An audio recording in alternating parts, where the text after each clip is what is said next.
The Artan Legacy, Soul Mates, Chapter 9, Scene 5. Although I steadfastly repudiated the notion of garnering sympathy through pity, I found myself left with few alternatives.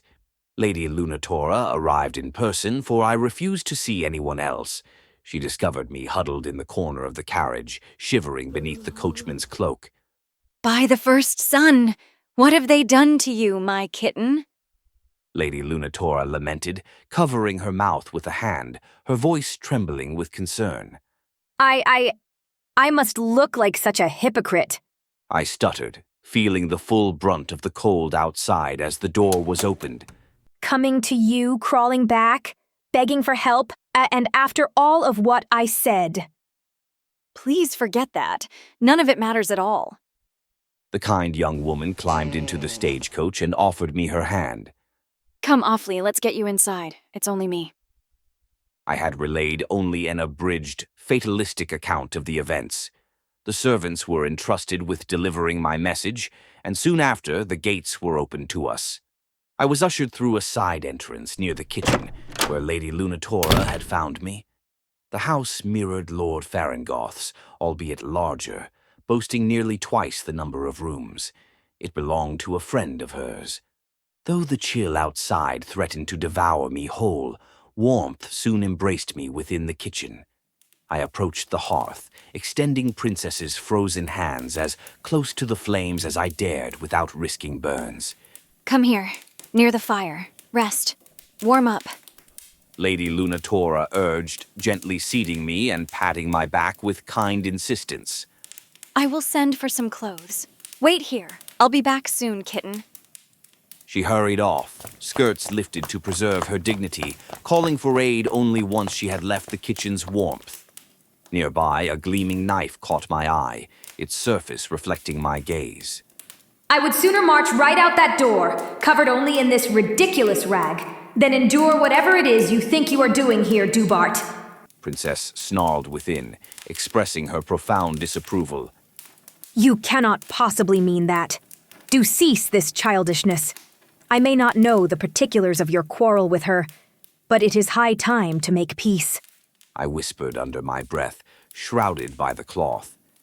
She betrayed me after I trusted her with everything. She hurt me.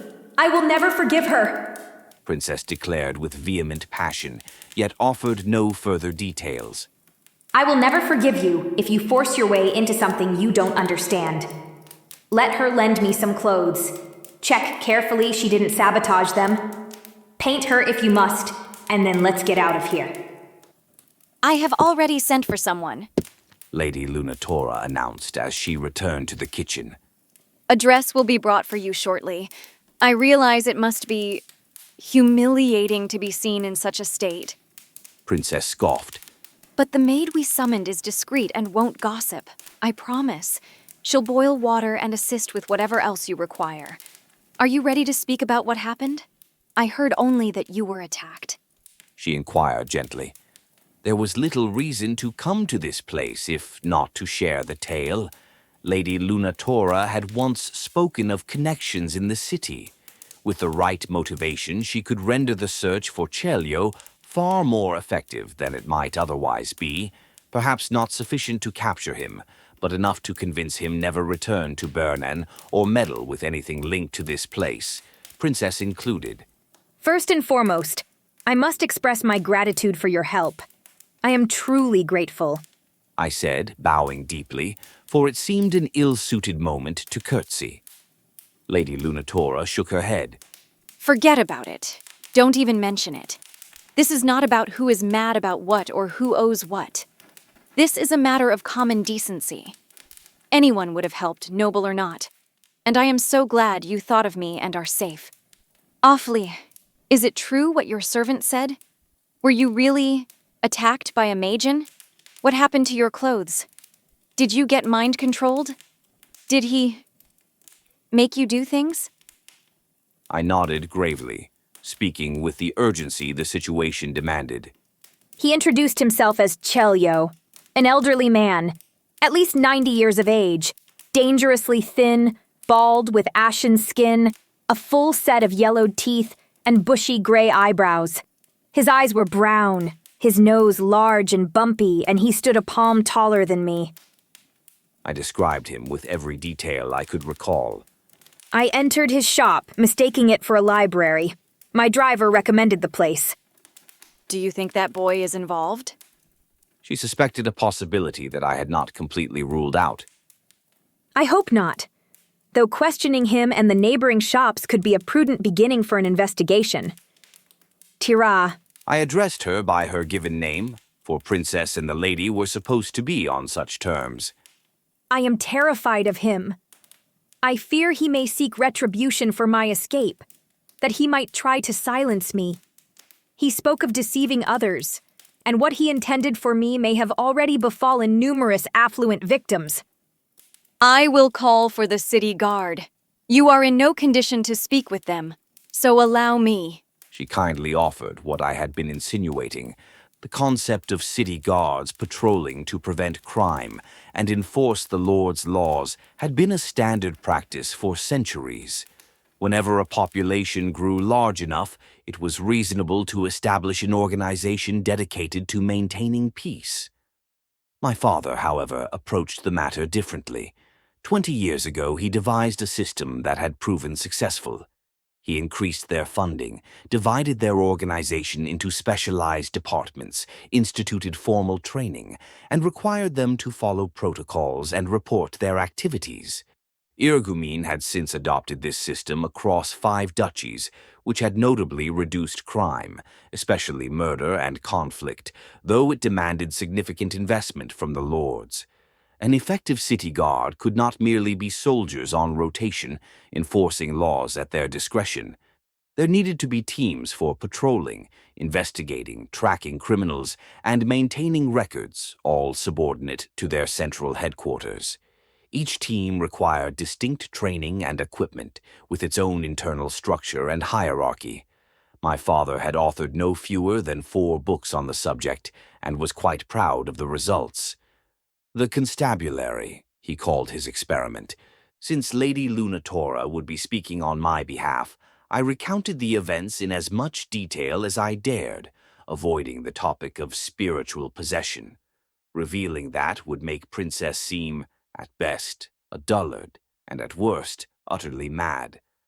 My narrative described Princess entering the store in search of rare manuscripts, a hobby she had recently acquired.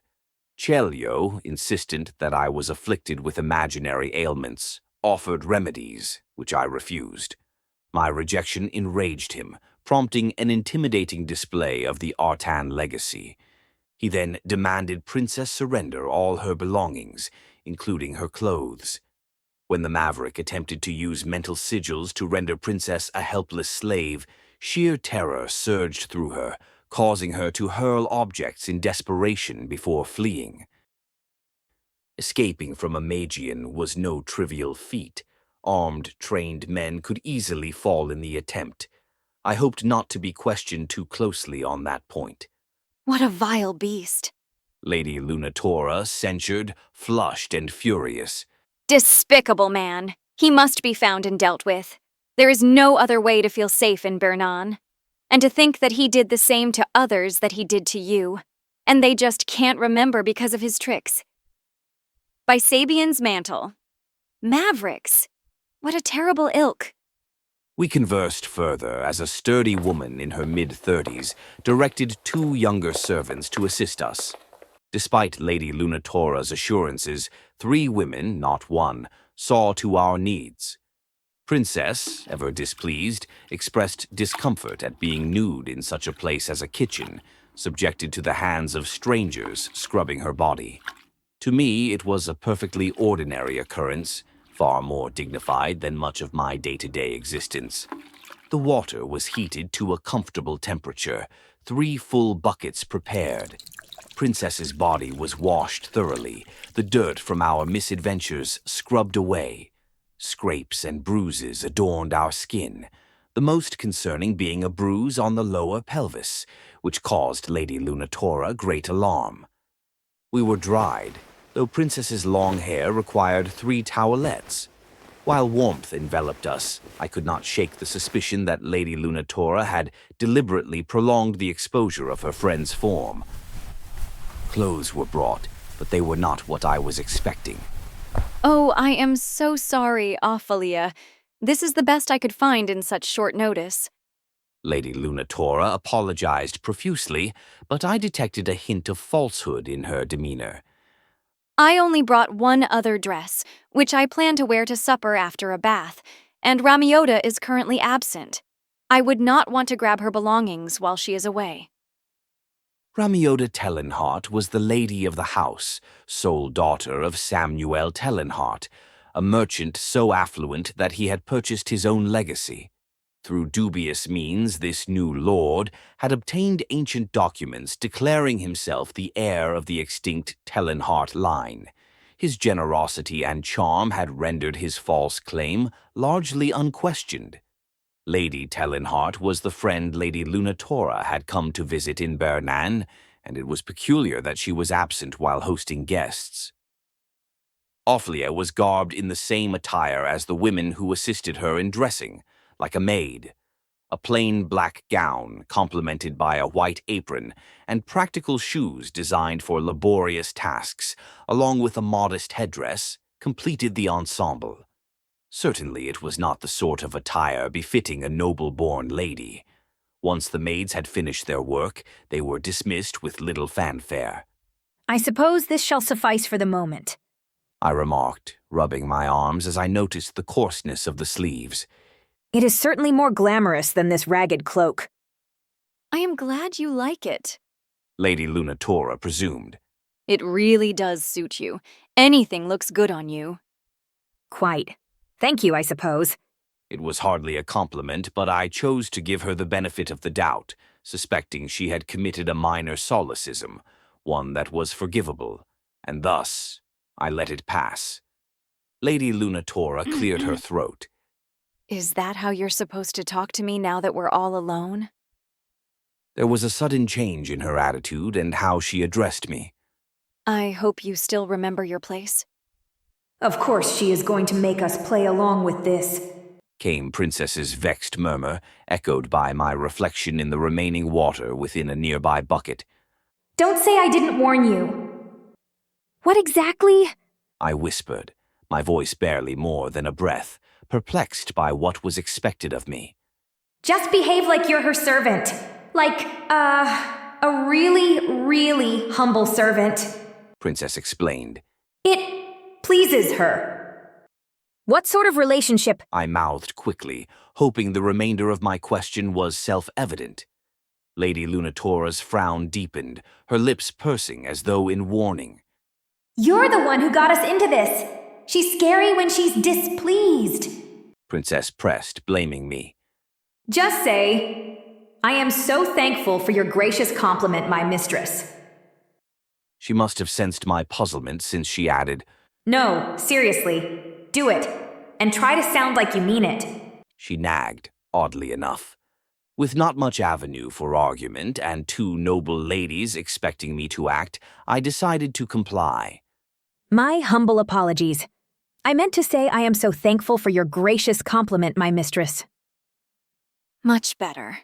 Lady Lunatora said as she smiled mischievously.